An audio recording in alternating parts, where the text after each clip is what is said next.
memory, the registers, and the aspects of the system timing here we are going to study in this model.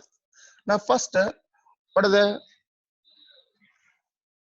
contents we are going to study in this model here? The first, we are going to study about the system timing consideration that we are going to study. The next one is the storage or the dynamic storage or memory elements, because the memory can be classified into two types, that is static memory and dynamic memory. The next will be in that there is a different memory elements are there. Each and every element we are going to study, that is a one transistor dynamic RAM cell, three transistor dynamic RAM cell, then dynamic shift register, then pseudo static RAM, then four transistor dynamic and six transistor static RAM cell. Next will be one JK flip-flop. Next will be D flip-flop. But before enter into this, we need to know what is the memory. The memory broadly can be classified into two types. As I said, that is a static memory and a dynamic memory. We need to know what is the difference between static memory and a dynamic memory. Let us see the difference between static memory and a dynamic memory. Here, the dynamic memory, like each memory cells stores one bit information, the dynamic memory. At the same time, the static RAM, that is a static memory, the SRAM, a form of flip-flop, hold each bit of memory here. Here, which component we'll use in the dynamic RAM? In the sense, we'll use the components of the transistor and the capacitor. The dynamic RAM, that is a DRAM. It has a transistor and a capacitor, but the static RAM will have the flip-flop, but it takes 4 or 6 transistor. That too, see here I can say it has one transistor and one capacitor is required to store the 1-bit information.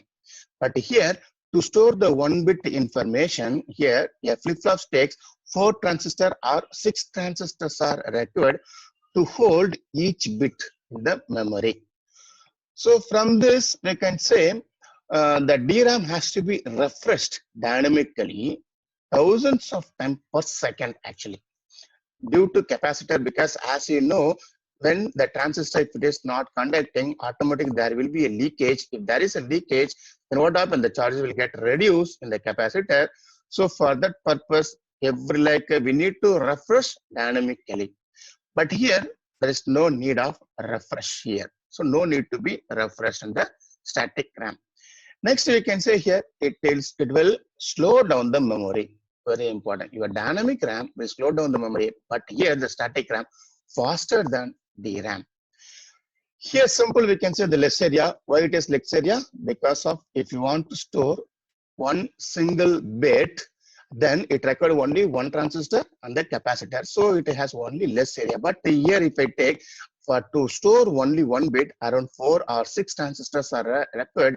So we can say it has more area, occupies more area. Next, what over here? The expense is less because very less number of the component or units are we are using, but here it has more expensive. It is used in main memory, which on the dynamic memory is used in the main memory, but the static RAM will be used in cache memory.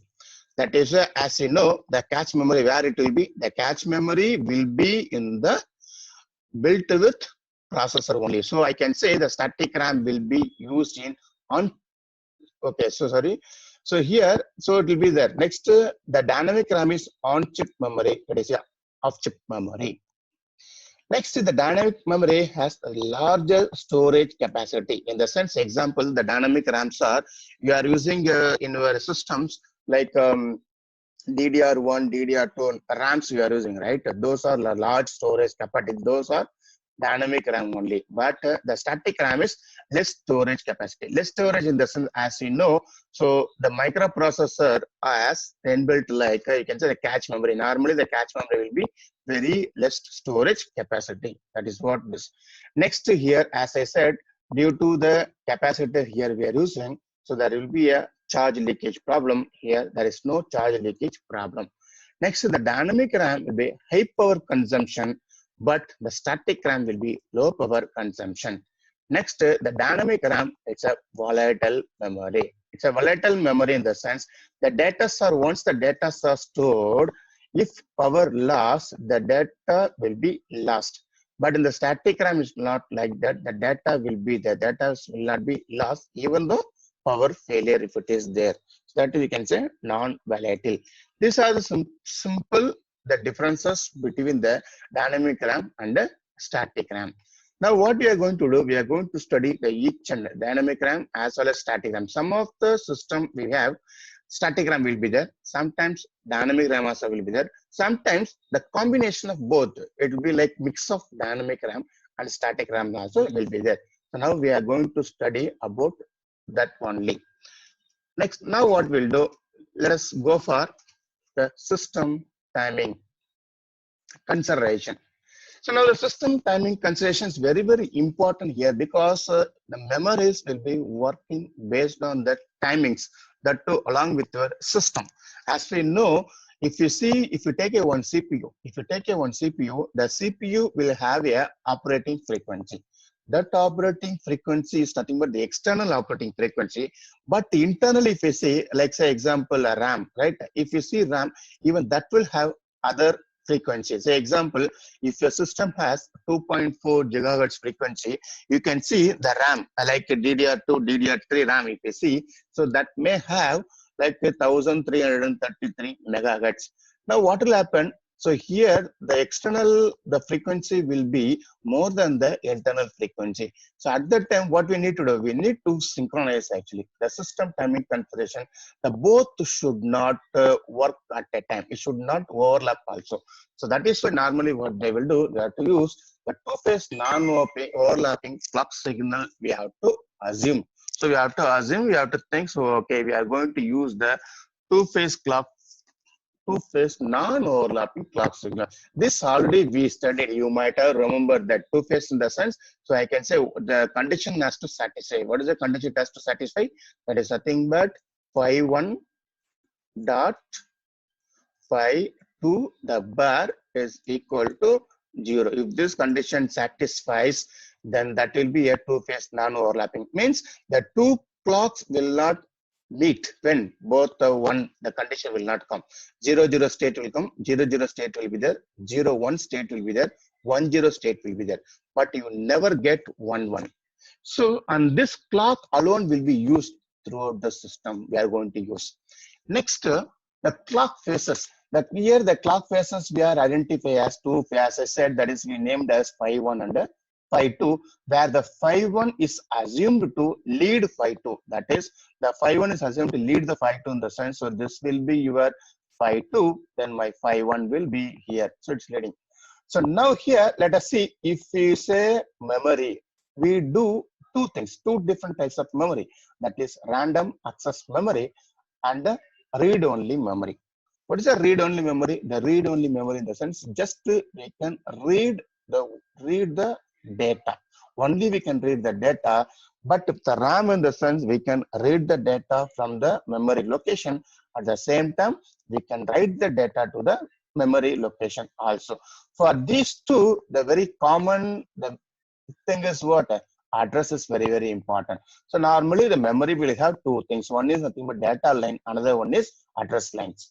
Right. So what is the data line and address line? The data line will be the how many bits the data you are going to store. Each and every data will be how many bits. Then address. So now you can say, if I go for random access memory or read-only memory. In the read-only memory, only read signal. That is read signal in the sense we can say whether it's input signal or output signal. The read signal will be considered as output signal. The write signal is nothing but an input signal. Because if I consider the RAM, first we are going to write the data onto the memory. So first we are writing the data onto the memory in the sense we are input actually. Right. Next, we have to read the data. So for that, what in which memory location you wrote or you return the value, so that has to be read with the help of address. So that is why you can say the bits are data. See here, the bits are data to be stored. The stored or written to the registers. The memories are arrangement of registers only we can call this arrangement of registers only we can call this memory normally.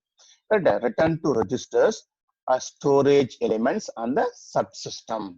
The bits. So on phi 1 of the clock. So here the right signal, that is we will denote as WR or W also they may say or WR. Right signal dot, here we are using the one clock, that is something about phi 1. As I said earlier, we are going to use two different clocks, that is phi 1 and phi 2. The phi 1 clock only we'll use it for to write or read the signal. The phi 2 clock will be used for refreshing purpose actually. So now here, when we can write the signal, so WR dot phi 1, so it's supposed to be high, means whenever you are getting the positive edge of the clock of phi 1, then if write signal is equal to 1, then only we are going to write the data onto the memory or onto the register we can say. So WR dot phi 1. So now we can say the bits or data written into storage elements may be assumed to have settled before the immediately following phi 2 signal. So when you are going to use the phi 2 signal, like say example, once you return the data onto the memory, next what you do after so long time, what I have to do, we are going to read the signal after so much of time. So at that time, what will happen? Before that, you need to refresh. What is the meaning of refresh? In the sense, whatever the content is the memory element, that should be read, then the memory register should be refreshed, again the same data will be written onto that. So that is what we have to do here. So the following phi 2 signal, the phi 2 signal may be used for refresh stored data where appropriate. So it is like optional we can say. This phi 2 is optional, wherever is necessary we can use. If you want to use any refresh signal, then I can use this. Else it's not required. Now in general, the delays through data path. As you know, the data path is nothing but what? It is nothing but the function of, we can say the function of logic gates, or I can say the data path may have the circuitries, the combination circuitries will be there in the data path. The data path, the combination logic, etc., are assumed to be less than the interval between the leading edge of phi 1 of the clock and leading edge of following phi 2 signal. So we can say the leading edge means a rising edge, and assumed to be less than the interval. So the phi 1 and this is your phi 1, and I can say this is your phi 2 when I say the interval between these two, right? And next, so this because after that this may go as high, so this should be very, very less. Why? Because so during the phi 1 we'll perform both operation like read and write, but during this we'll do the refreshment. So normally there will be some delay will be there. Next will be, so this is what already as I said, the bits or data may be read from storage element on the next phi 1 of the clock, that is RD dot phi 1 we can say. So we have to be very careful. Obviously the read signal and write signals are generally mutually exclusive to any one storage element. So both should not be one at the same edge of the clock. So example, this is my phi 1, right? So if this is my phi 1 in the sense, then what I should do, I can give the right signal here. So example, this is my right signal. So during every edge of the clock, it will say whether it's a right signal or read signal. So at this point here, the right signal is equal to 1 in the sense, this is your right signal. If this is the right signal, then my read signal will be here only I will get. Because see that when you're writing the data, you cannot read the data. So simultaneously, you cannot do write and read. That is not possible. Now, a general requirement of system stability is that there must be at least one clock storage element in series with every closed loop signal path. So here later we'll show at least one clock storage element we'll use for every closed loop signal path. Why? Because the closed loop signal path in the sense, as simple I can say from this, Now, let me say the storage element. The storage element in the sense, in simple way, it's a storage element in the sense, one simple, very basic storage element is what? Latch. I hope you know that, right? It is a latch. So, if it is a latch in the sense, so how the latch, this data will be stored in the sense, the simple, I can say, example, we may have, this is your one NOT gate. Then here, one NMOS. Example, I'm saying this, okay? Don't worry about that. Then this will be your input. Then this will be your output. Now you think this here NMOS, this control is there, no? This is nothing but your clock signal. Example. Now what you do, as an example, this input is nothing but D. Example, latch, you consider as latch only, okay? D latch. Now when clock is equal to 1, what will happen? Say this is not D, okay, sorry. Here we should have one more NOT gate also. Because as D latch what? Q is equal to D actually, yes. See, when the clock is equal to 1, when the clock is equal to 1, what will happen? First you need to preset this value, right? So example, if it is 0, the same 0 will go over there. Right, then what will happen? The 0 I will get us here.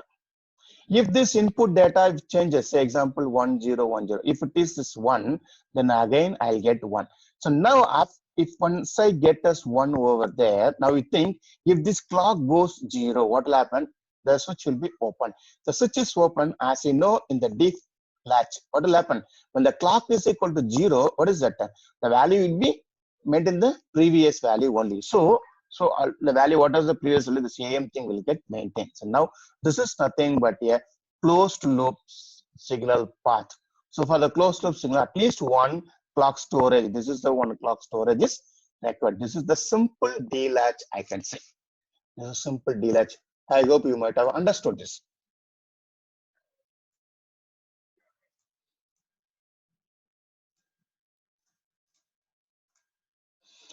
So first, let us go for the dynamic shift register stage. The dynamic shift register stage here, the basic dynamic register element is consist of 3 transistor for NMOS.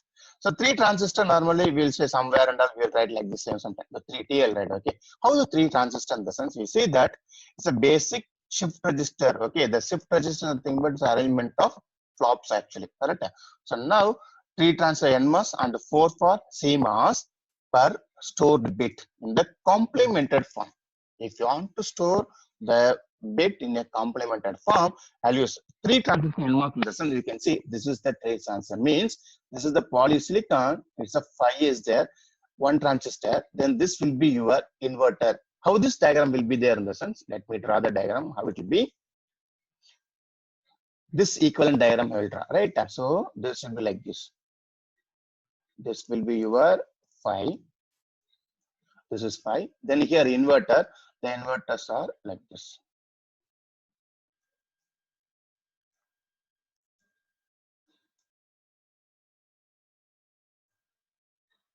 So here connected over there. Next I will get this. So now we see this portion is 5. Now see, this is input, this is out. So now how many times? 3 transistors. See, this completely everything is a NMOS based actually. This is your inverter, right? NMOS based inverter, that could depletion inverter actually. So that's why we say there's nothing but 3 transistor required, basic diamond. So these 3 transistors are required to store 1 bit actually. That is why we said in the complemented form, because this inverter will produce the output the complementary form. I will get an example. Input is equal to 0. Example, if the input is equal to 0, when this work, when phi is equal to 1. When phi is equal to 1, this will be on. If it is on, what will happen? So even this is your okay sign. Yeah. See, yes. Now what I need here, I need to perform like you need to write the data or you have to read the data. That is very, very important, correct? How you will write or how you will read the data, this is your input. Okay, this is the input. So when this is the input in the sense, so now from this I can say like this control signal here, this one is nothing but your W/R, I'll say. Simple. That is right signal or right signal. Now when I give W is equal to 1, W or R, okay. So when I give W is equal to 1, this transistor will be, okay, sorry, W is equal to 0 or 1. You can apply, we can work later, we'll see all those things.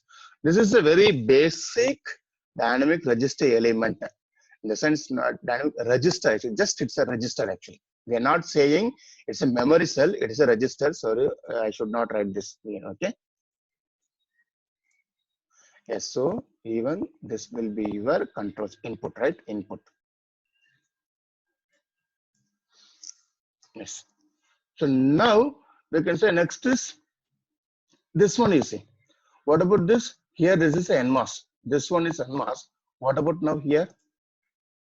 This one is nothing but your CMOS. This CMOS is nothing but it's a transmission gate actually. How it is done? Simple. We can say same diagram we can draw. In this diagram will be like water. So transmission gate.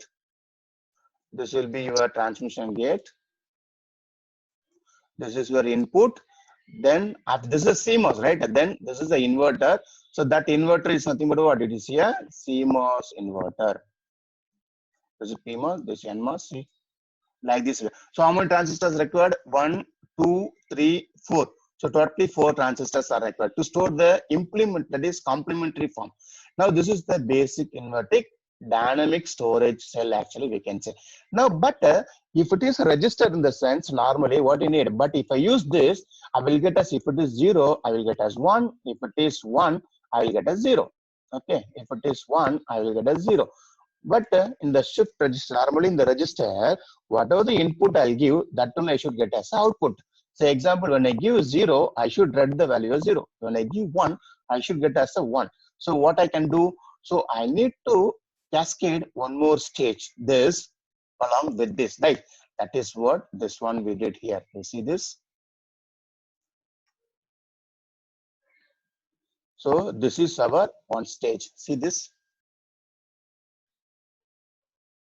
This is the one stage actually. Yes, there's a one stage. But you can see here in this, we use only single phase we use actually, because only one, right? But here two stages are there. If these two stages, I cannot apply to a same phase like a 5, 5. If I apply both are 5 in the sense, what will happen? Both will work in a same. So that is what you have to do. You have to apply two phase, that is non-overlapping clock. That means when it is working, this should not work. When this is working, it should not work. Like simple, I can say, you might have remember the master slave. Correct? The master slave, what you get first, when the first master will active, then the slave will active. Same like this only. So from this, I'll get that value as like this. When I like a phi 1 is equal to 1 in the sense, when phi 1 is equal to 1, at this time, your phi 2 will be 0. Then your signal will be like this. Then here, when I give 0, first during phi 1 is equal to 1, what will happen? This will be on, I will get as 1. At this time, the phi 2 will be 0 actually. Next, during the edge of the clock, what will happen? The phi will become as 0. Then your phi 2 will become as 1. Then I will get the one become as 0. So what is the input? 0. The output also 0. So now from this, I can say it is a non-inverting dynamic storage cells. Now, if I want to use, this is the non-dynamic storage cell to store 1 bit. Remember, to store 1 bit, that to NMOS pass transistor switch, how many transistors required? 3 plus 3, 6. That is why we need totally 6 transistors are required actually to store 1 bit. But you see here, same, we replace the NMOS by transmission gate. Then this inverter is nothing but your CMOS inverter. Here is NMOS inverter. So how many is required? Here 4 plus 4. So totally 8 transistors are required here. That is why you can say note that the data read in phi 1 is not available at the output until sometime following the next positive edge of the clock signal phi 2. So here the data, if you want to read the data here, so when I get until the phi 2 is equal to 1, I cannot read any data. Correct? So during the next positive edge of the clock signal phi 2 only, I can read the data. You should think always this is 2 clock actually, but here only single clock. So here, as I advised from the system timing consideration, we must use what a 2-phase non-overlapping clock signals we have to use. That is what we are showing here.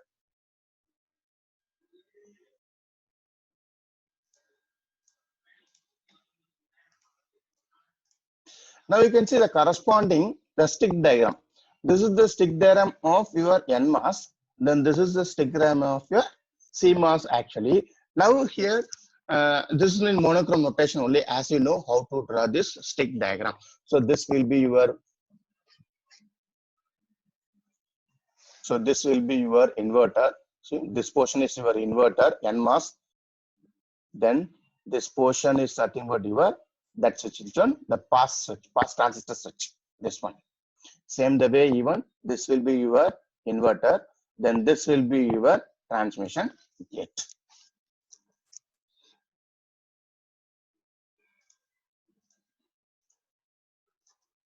Now this is the corresponding layout diagram actually. Now same here, very important when you go for NMOS, right? This is for in NMOS. This is NMOS complete. Both are NMOS only. As you know, in the NMOS, NMOS inverter is there. NMOS inverter, the pull-up is nothing but a depletion transistor. If there is a depletion transistor, what it will be there? Like normally, the depletion transistor is this, you know, right? This is your depletion transistor. This is the depletion transistor. Now this will be like this. Now, as you know, this is the diffusion. This is the diffusion. Same I'm drawing.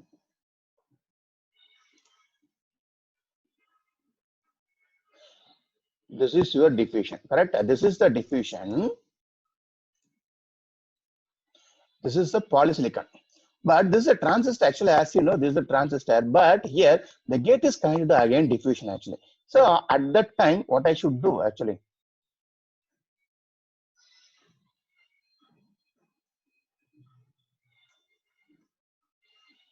See, I need to connect like this. Now there is no direct contact between polysilicon diffusion, because if you think like this, see here one transistor, even here also one more transistor is formed, like that will be there. That is the reason to avoid that only we need to use the butting contact or the buried contact we have to use. Already we studied those things also. So here we are showing the NMOS inverter using butting contact here. Where is the butting contact here? This is the butting contact. See the butting contact. Like two contact cut will be there. The complete the layer will have two things like what? What is the meaning of butting contact? The butting contact is nothing but the combination of what? Polysilicon and diffusion using metal one. That is a butting contact. The buried contact is without using metal one. We are not using, only we'll use the two layers. That is why this is your buried contact. See, just you have to bury the layer. So the below the layer is polysilicon, the above the layer is N diffusion. Then we use the bury layer. The bury layer notation will be dotted line. See this here we used, but here you see this one. So now you see in this both the area, if you see that area here. How much the area here I'm showing? That is 22 lambda. The area of layout here 21 lambda. The area in the sensor for NMOS using butting contact. To store one bit, how much the area is required in the sense 22 lambda into 21 lambda. That is the area of single cell layout actually. Same the way for this, it is 33, then here is 22.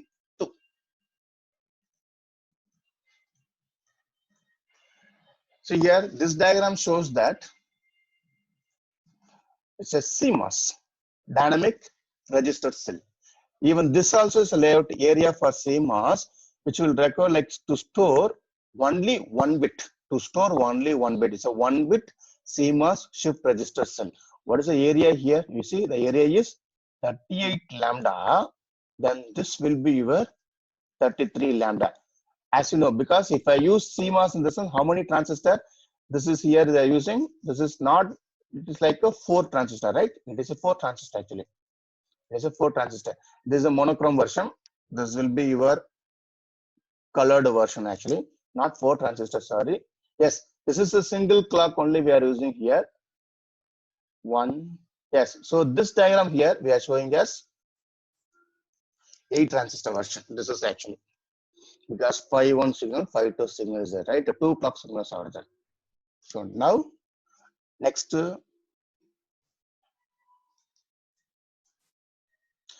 now we have to do one more thing very clearly. As I said, we are going to study different memory elements. For each and every elements, generally we need to find out 3 parameters. We have to find out 3 parameters in the sense like how much the area requirements.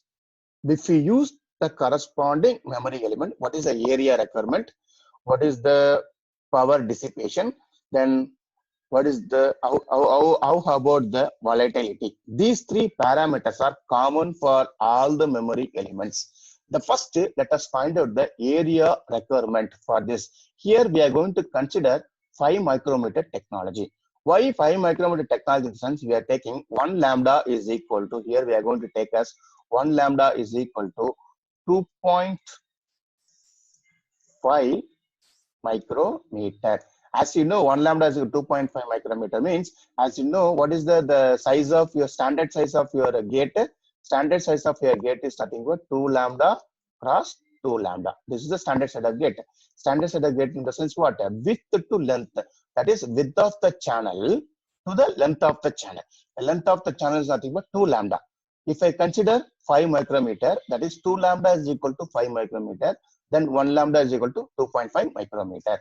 Now here, what we are doing is the NMOS with buried contact. We are taking the consideration of buried contact, allowing for sharing the VDD and the VSS right between adjacent of the register cell. Like if you are going for 4-bit, 5-bit, 6-bit, if the number of bits are increases, what will happen?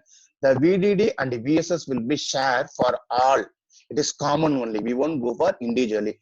So now we are going to allowing this also. With the, including this also, we are going to find out how much area is required in the 5 micrometer technology. So now to store each bit, it requires 22 lambda cross 28 lambda. So this is the area layout. Okay, the complete area layout into 2. Why into 2? In the sense, this is for one single, right? So now you have to cascade. So if you are cascading, that is for NMOS actually. When I cascade, how many transistors totally? It is like 3 transistor. This is for 3 transistor, correct? This is for 3 transistor. Now, if you want to design a one shift register cell, the dynamic shift register, so we have to use the cascading of this, that is suppose 6 transistor cell. So that is why.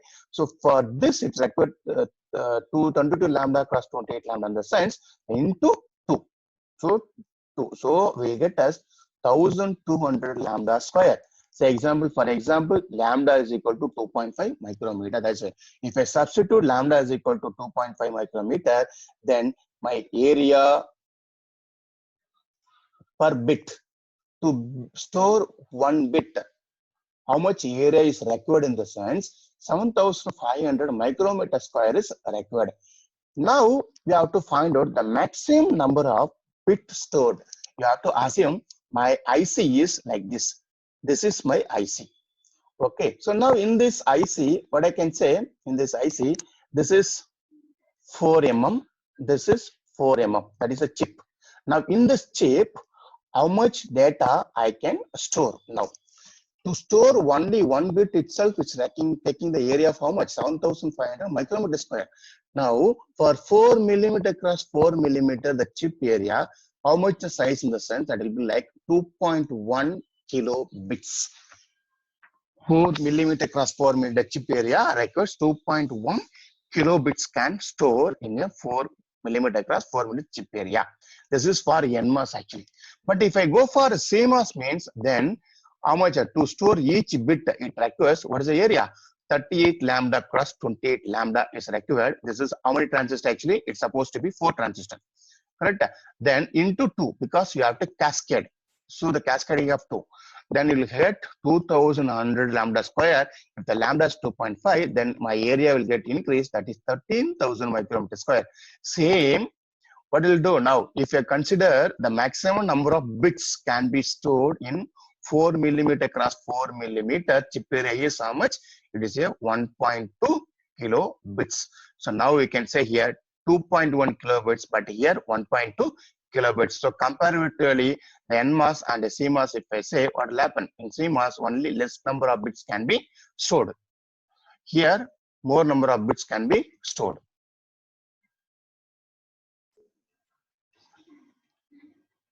The next parameter is power dissipation. Now here, we are having two different types of power dissipation. The one is static power dissipation. The another one is dynamic power dissipation. Now here, let us see the power dissipation for CMOS design and the NMOS design. First, for CMOS design, the static dissipation is very small, and the calculation at this stage will not be meaningful actually, because here for single cell. So since only the switching dissipation will be significant when you consider the static dissipation. But you can go for the dynamic power consumption. The dynamic power consumption, that is nothing but the dynamic power dissipation will be denoted as PD, can be written as PD is equal to M into CL into VDD square dot into F.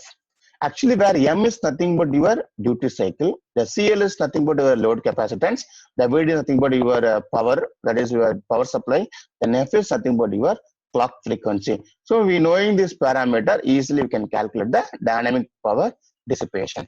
Now, let us go for NMOS design. Now, in the NMOS design, we can readily calculate the static dissipation. So, nothing that in practice, the switching dissipation would add to this. Now let us go. We are having two inverter stages. So I want to show how the diagram will be. Like in the NMOS design, actually it will be like this.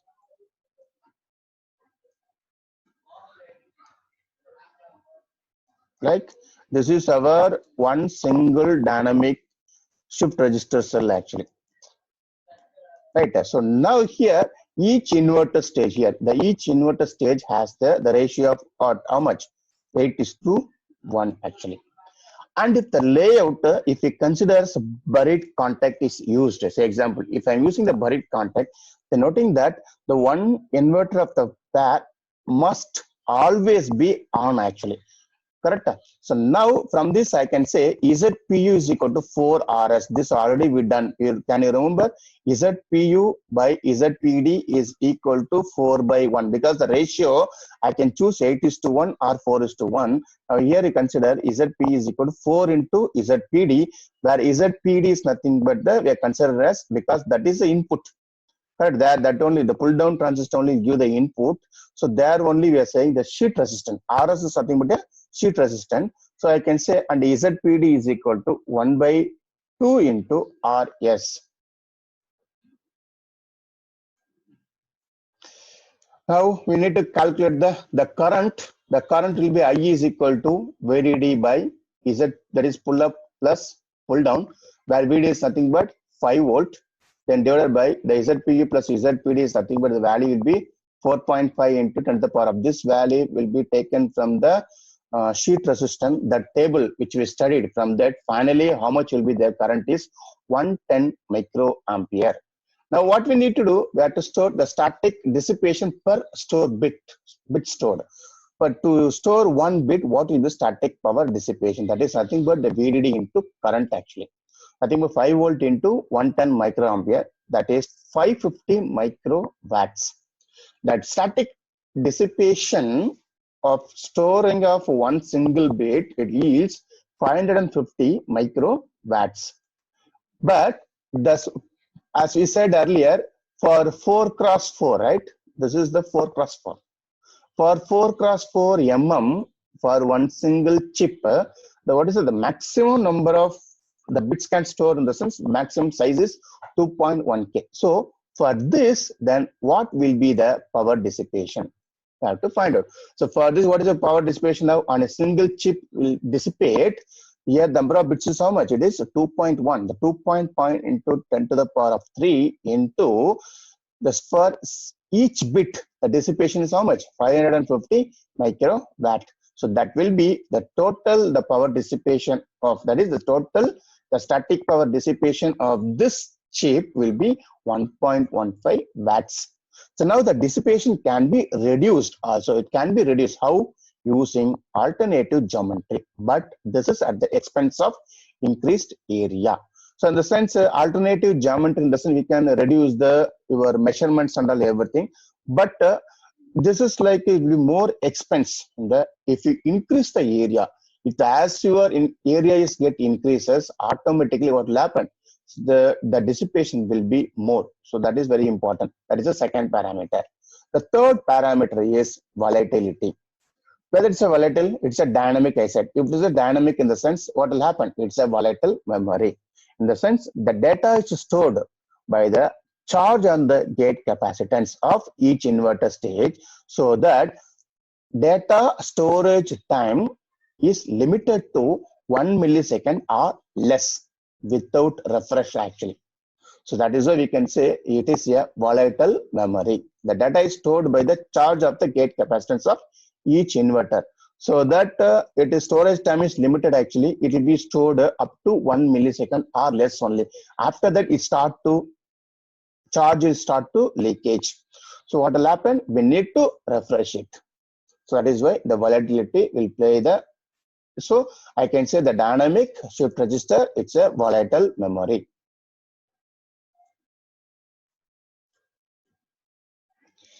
Next is 3-transistor dynamic RAM cell. So 3-transistor dynamic RAM cell, here we are showing the diagram. This is one of the important question in the examination. So now this is the diagram here. This is a pull-up transistor. This pull-up transistor here, we used a NMOS depletion transistor. Next, we can say this is the bus, or I can call that it is a bit line or a word line. We can say bit or word line. So this is ground. So the ground also is nothing but bit or word line. We can say bit or word line means we can say this is nothing but data. Or sometimes I may call this is the data also. We can think, okay, this is the data. Now we can say here one transistor, N transistor, it is always, it will be on, right? So now here this is a bus 1, bus 2. As I said earlier, normally we use 2-bus architecture. So this is the bus 1 and bus 2. Now here, how we connected in this, you see one pass transistor. This is the one pass transistor named as T1. That is driving the another one more transistor here. Then the T2 and the T3s are connected like this.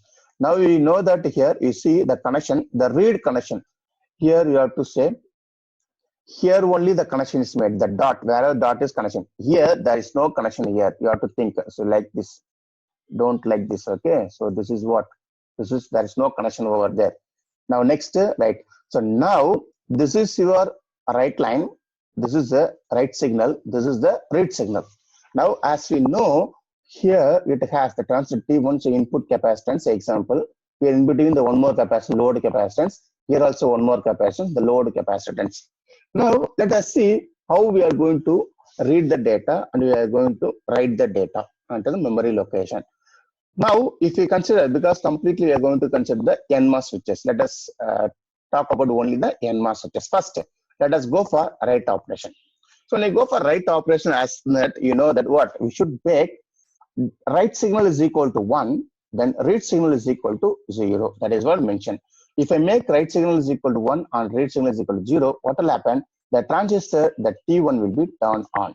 The transistor is turned on 1S and T2 and T3 is turned off. Now you say here the bus, right? What will happen? The bus actually, even the bus also, it is a bus bit or word line. This transistor is permanently on, right? If the transistor is permanently on in the sense, what I need to do? So this will be pre-charged or it will energize this bit or word line actually. It will energize the bit or word line over there. What will happen? This is the bus line in the sense. So now this bus line will charge this capacitor, correct? So it charges this capacitor. So it will be like example, I'll say it can be anything. Same the way what happened, this what is the value example you think about, if it is get charges 1, example, if take 1 in the sense, this 1 will go like this because this transistor is on, then this capacitor will be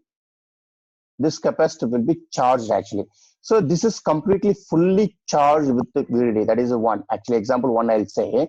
Then this both are off actually. So it will be like this. Now what I did, write signal means we are going to write the data onto the memory, correct? So this is the data. Example, this is the data. So this what we are going to write on this memory cell here. That is why we can say the bit or word line input bus, the bit may be read from the bus through T1. Actually, maybe read. So now first you are doing writing operation. So now here there will very one more important thing. What will be the voltage at this place in the X now? How much? In the sense we can say the maximum will be, it's a pass transistor. If this is a pass transistor, the maximum the voltage at X is VDD minus VTN. The VDD is nothing but already, as we know, it is here how much you are applying. Example, you can say it is 5 volt. Example. Okay. So the capacitor is charged and the data is stored here. That is, data is stored over there. This is about writing operation. Now let us go for read operation. Now what I need already which is stored, that we have to read. Correct. So how we'll read in the sense, say example, we need to read the data. See example, this is what both buses are there. Now this is input and output line, I can say. So through here only we are going to read. Now the bit value is then stored for some time. Where here only this bit value is stored for some time by CG of, that is CG is nothing but what? It's a gate capacitance of T2. For T2, this is gate capacitance actually. Gate capacitance, while both read and write signal is equal to 0. For condition both are is equal to 0, what will happen? So the for sometimes the amount of the charge or the data bit value will be stored over there. It will be there actually. Now next what I'm doing, we are going to give write signal is equal to 0, then read signal is equal to 1. When the read signal is equal to 1, what will happen? Same the way, this transistor will be turned off, correct? This will be turned off, then this will be, then what will happen? Your T3 will be on actually. Correct. The T3 will be on. Now you think when odd is equal to, okay, in the previous case, actually what will happen? T2 is, it is 1. It is 1. Sorry. Earlier the value is 1. This is 1 is pass. Here also 1. Even this also it is on actually. 1. Okay, it only. Now it is 1 in the sense what will happen at this time? T1 is off. T1 is off. And your T2, so here also, sorry, earlier I said there is no connection, there is a connection actually here. Okay, read signal is there. Okay. Now T2 and T3 is on when read signal is equal to 1. When read signal is equal to 1, what will happen? T2 and T3 will be on. If T and T3 is on in the sense, what will happen now? So now here simple, the bus value here, I will get, so this will be charge this, right? This capacitor, it will be charged, it will be charged, but at the same time there is a switch also is closed. Now automatically what will happen? We'll read the data, or I can say the bus will be pulled down to ground through T3 and T2 if a 1 was stored. Else the T2 will become as off and bus will remain 1 due to the pull-up arrangement. The bus will be pulled down the ground through T3 and T2 if 1 was stored here. If this 1 is stored, then this will be turned on. Then what will happen? It will pull down. It will be on actually. But if it is 0 is stored in this place, example, if it is 0 is stored, means what will happen? Then this transistor will become as off actually. T2 is off and the bus will be remain as 1. So this is what we can say in this. Okay. So once again, I can say now in this simple. So when I give read signal is equal to 1, then automatically the transistor T2 and T3 will be on. Then after that, what will happen? The bus will be pull down to ground when if this gate capacitance value was charged earlier. But you should think this will not be there for long time period, correct? You start to discharge, when it start to discharge, leakage will be there. If starts to leakage, automatically what will happen, this transistor will not be turned on, right? So this will get turned off. If it is gets turned off, then automatically what will happen, the bus will be remain one only due to the pull-up arrangement, because this is the pull-up arrangement, pull-up transistor, right? So it is 1, so I will get as 1. So now due to this reading condition, actually what will happen, I need to check here 2 transistors, here the 1 transistor, here also 1 transistor is there, right? So now sometimes what will happen, there is a one more amplifier called as sense amplifier. The sense amplifier, what it will do, it will sense the value or it will differentiate whether 0 or 1 is stored.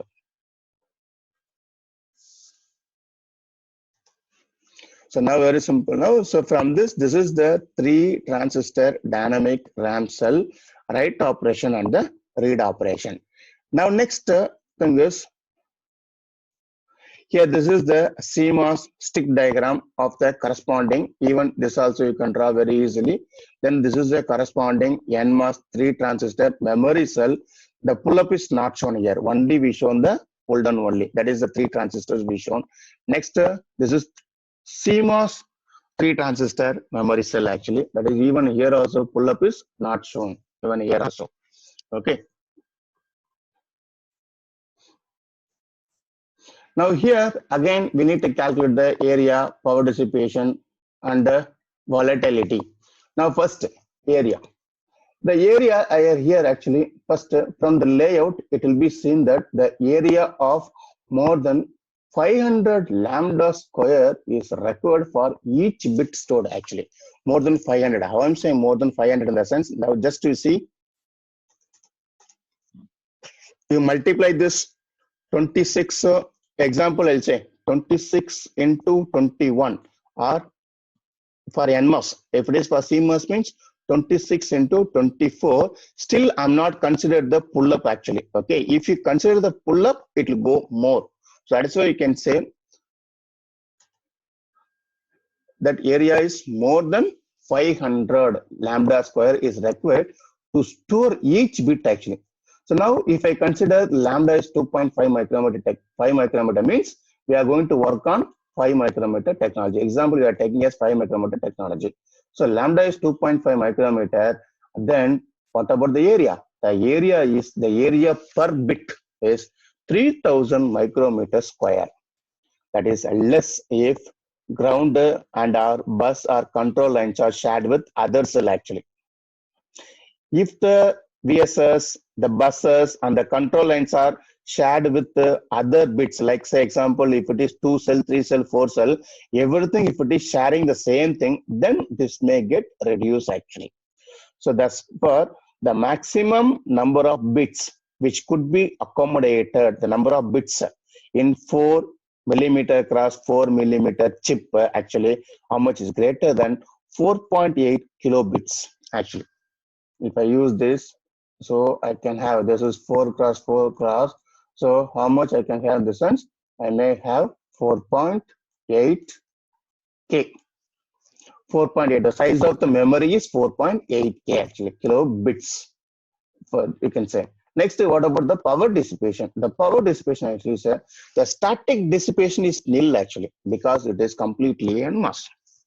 So for NMOS, since the current flows only when RD is high and 1 is stored in this time, actually, the static dissipation is nil, since the current flows, when the current will flow, when read signal is high only the current will flow, actually, and at the same time if 1 is stored, then only. Thus the actual dissipation associated with each bit will depend on the pull-up, actually, and on the duration of read signal and on the switching frequency. So the power dissipation is based on what is like depend on the one is the bus, on the bus, okay, depend on the bus pull-up, actually, and on the duration of read signal and the switching frequency. Based on these three parameters only, your dissipation is associated.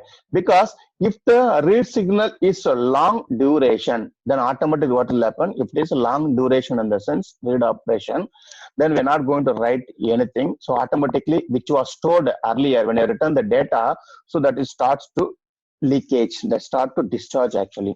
Then same the way we'll go for the volatility. What is the volatility? Here I can say this is the dynamic RAM actually. So the dynamic RAM is, as you know, it's a volatile memory actually. The cell is dynamic.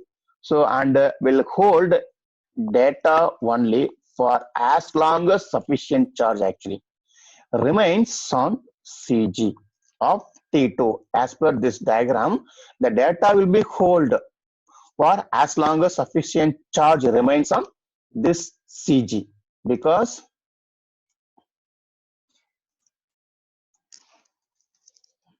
here the data will be here only, right?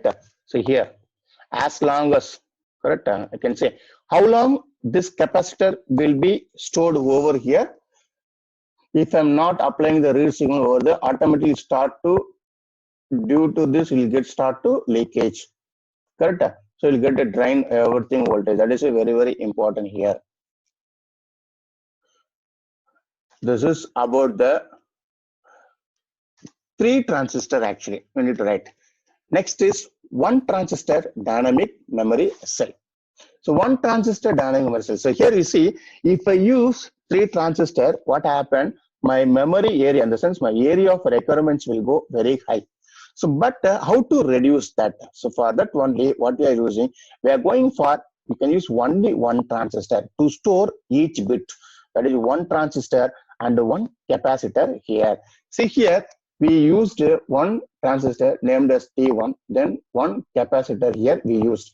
This capacitor is used, the charge of Q is equal to CV, right? The Q is equal to CV here. The Q is equal to CV, that is nothing but Cm, that is nothing but your capacitance value, then VDD, that is nothing but the charge Q. Then here we'll have the gate capacitor 1, CD.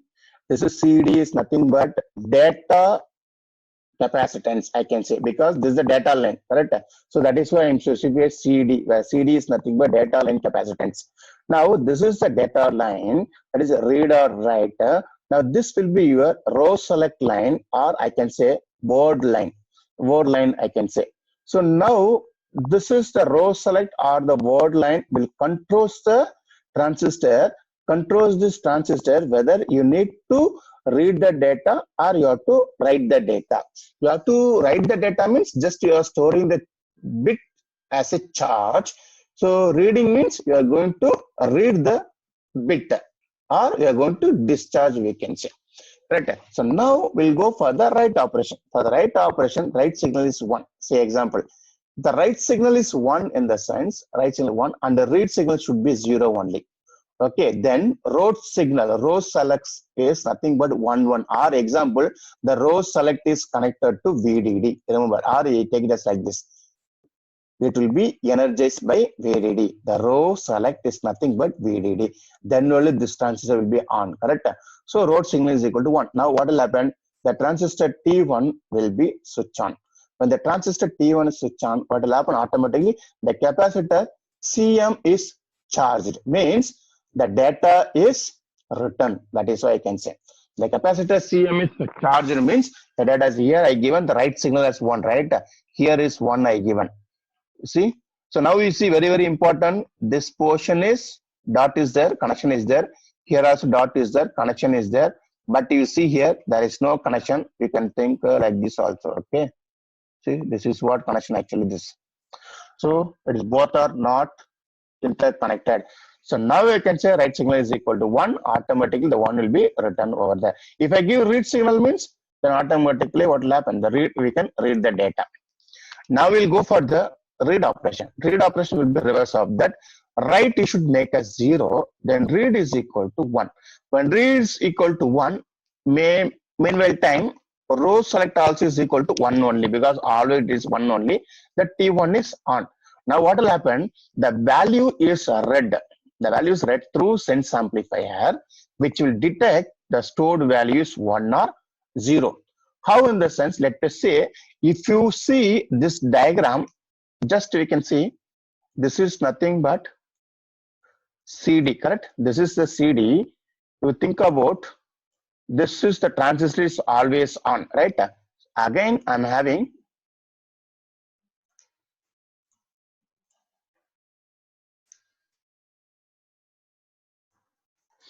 one more capacitor. You see this? So two capacitor. This capacitor is nothing but CD. This capacitor is nothing but CM actually. Correct. So now what will happen if there is a two capacitors over there here? What will happen? We need to find out what is the difference between the voltage of these two capacitance. We have to find out. That is very, very important here, because based on that only we can read the data. So how we can do that in the sense, say example, we see here, assume the data line voltage.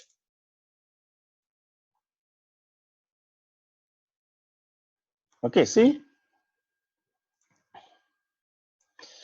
you have to assume the data line voltage is VDD by 2. Which one? This only. Which one in the sense? Simple, I can say this CD is nothing but what? You go back to diagram, you see this one. This one you have to assume as, let us assume the voltage is VDD by 2. This voltage, this capacitance voltage. Okay, assume as to VDD by 2 actually. So now what I will do, yes, assume the data line voltage is VDD by 2. Then the capacitor CD is VDD by 2 actually. Now if the capacitance CM, that is nothing but this. Capacitance CM is start to discharge. So start to discharge means then CD voltage will get increased, correct? Because it is completely charged. Q is equal to CM into Y, like with the voltage of VDD actually. So what will happen if it is tried to discharge in the sense, what will happen? The amount of voltage will drop over like this. Automatically here 2.5 is there. Again, this capacitor will get charged, correct? Because it is VD by 2, it has 2.5 volt only. What will happen? This will get increased. The CD voltage will get increased when this capacitor try to discharges. If the capacitor CM is get charged through pull down the CD voltage, this will be charged through even this also actually. So now from this, what we can say in the sense, let us say what is VD. Let us find out what will be the initial data voltage. That is this one. What will be the initial data voltage? That is VD. VD is equal to QD by CD, where QD is nothing but charge in the data line, where CD is nothing but the data. What is CD? CD is nothing but data capacitance. Data capacitance. Same the way, now we have to find out what will be the initial cell voltage. This is the cell actually, right? Initial cell voltage, that is VC. VC is equal to QC by CC actually, but we use the CM actually here. So let us use same name, CM, where VC is nothing but the initial cell voltage. That is the initial capacitance voltage we can say. Next, the CM is nothing but cell capacitance. That is nothing but this one, cell capacitance.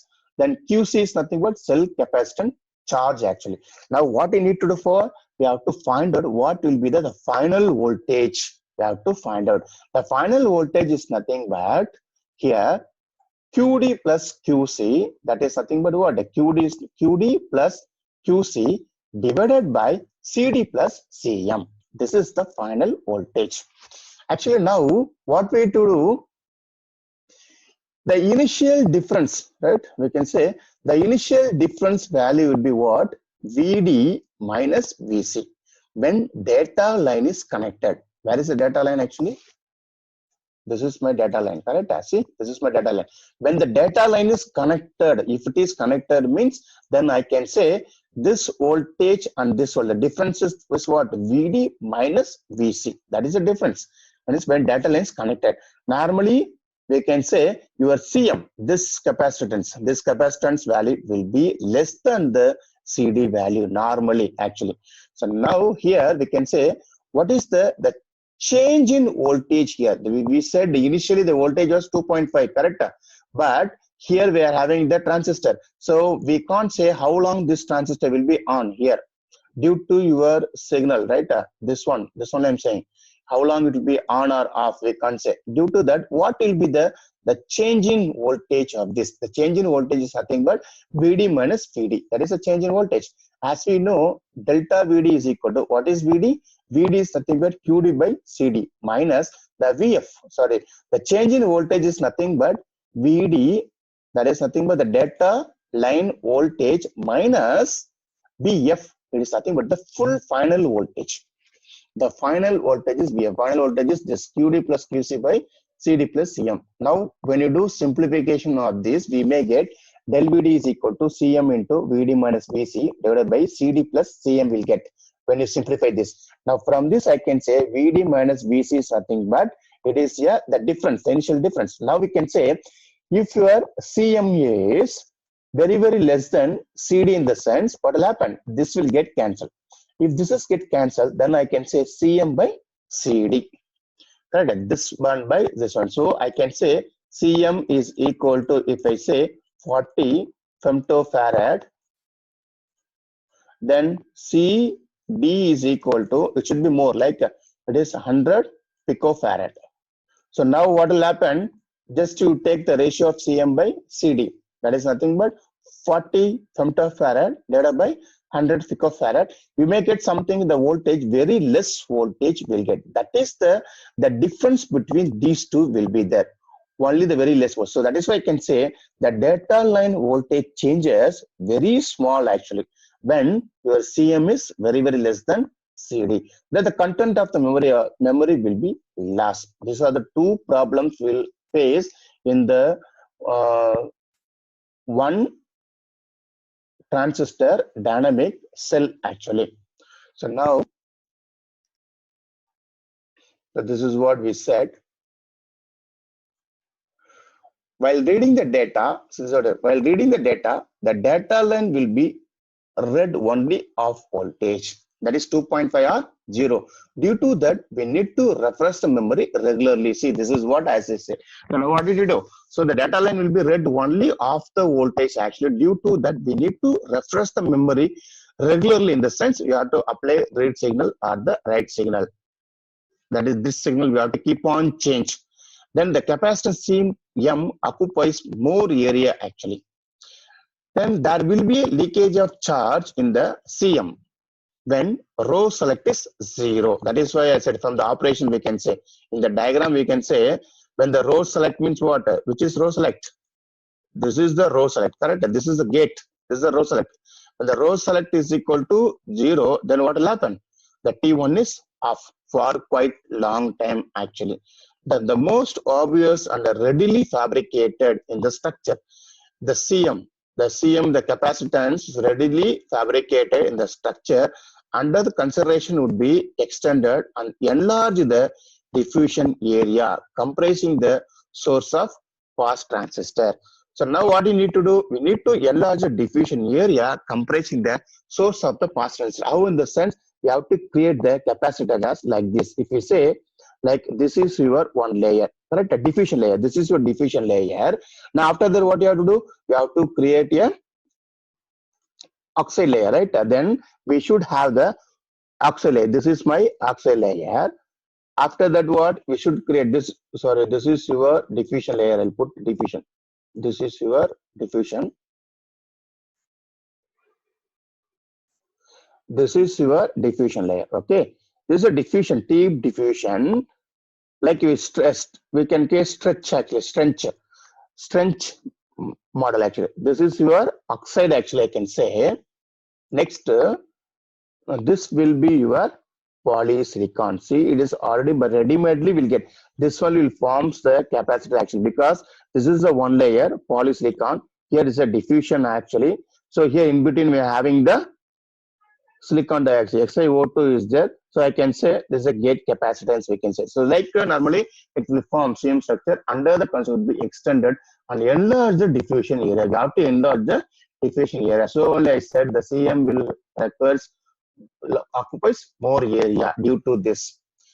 So diffusion area comprising source of the pass transistor. Now let us say we would rely on the junction capacitance between N diffusion and the P substrate. As you know, this is the N diffusion. Where is the P substrate? The P substrate will be in the bottom, as you know, correct? So how the capacitance will be there? This is P substrate. Then we'll have above that water P substrate. Above that we'll have the diffusion. Then diffusion. This is your polysilicon. In between we'll have the what will have? In between we'll have the one dielectric medium. So this only will form a capacitance normally. So that is what N diffusion region and a P substrate to form CM. So now the capacitance per unit area of diffusion, that is very important. The capacitance per unit area of diffusion is much less than the capacity per unit area between the gate and channel. So that is nothing but CG, that is gate capacitor to the channel, will be greater than your 1 square capacitance of CD, that is diffusion actually.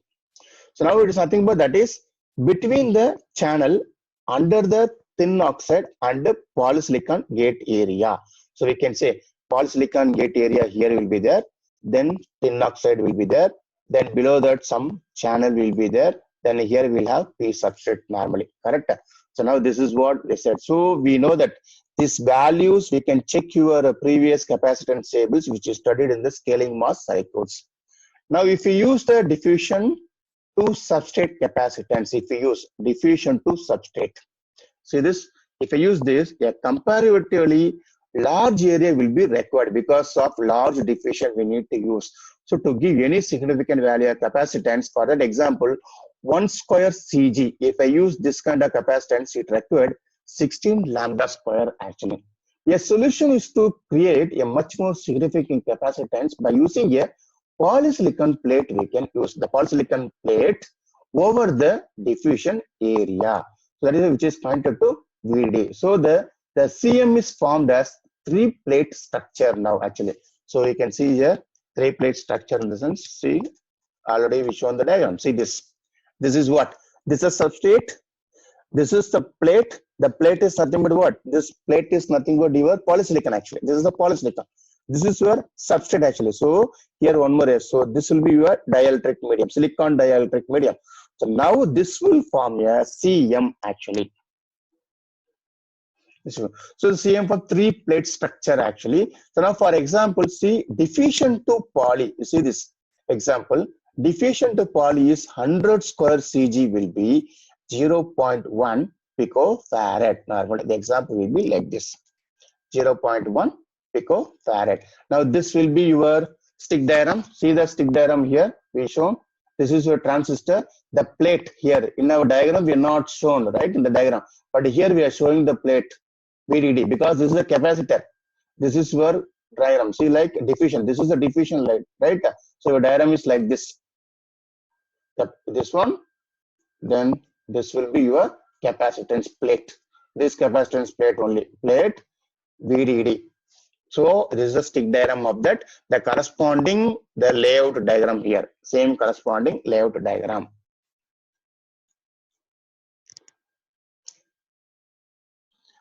Next, we need to find out like the areas, the parameters we have to consider. The first parameter is nothing but area. So let us find out the area, how much area is required to store 1 bit. The area enclosed to indicate the standard cell. So to store 1 bit, how much area is required in the sense 200 lambda square is required. For lambda is 2.5 micrometer, then the area is required to store 1 bit is how much? 200 lambda square means multiply or the replace the lambda by 2.5 micrometer, then will be 1250 micrometer square.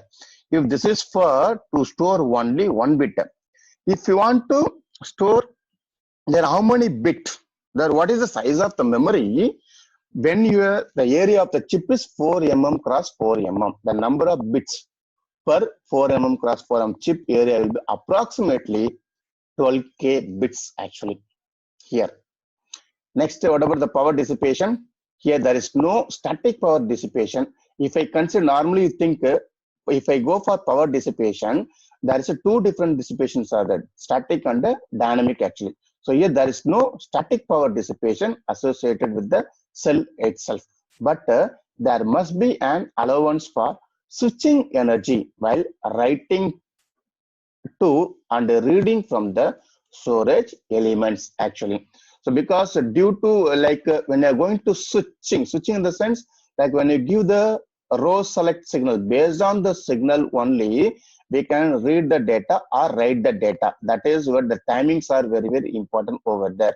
So next, how about the volatility? So here the volatility, it is a dynamic RAM. Very simple, we can say it is a volatile memory only. So, but quite obviously, the leakage current mechanism will deplete the charge stored in CM, and thus the data will be held for only up to how much? 1 millisecond or less only.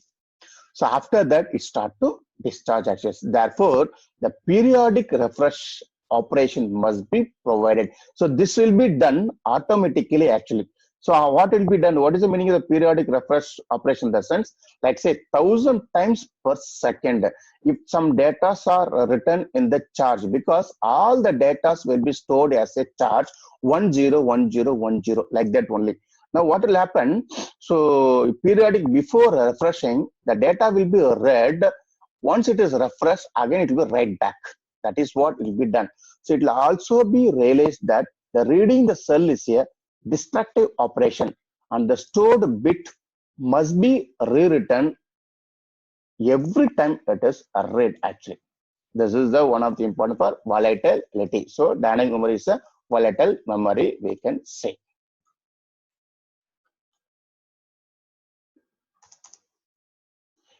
So this is all about today's. Is there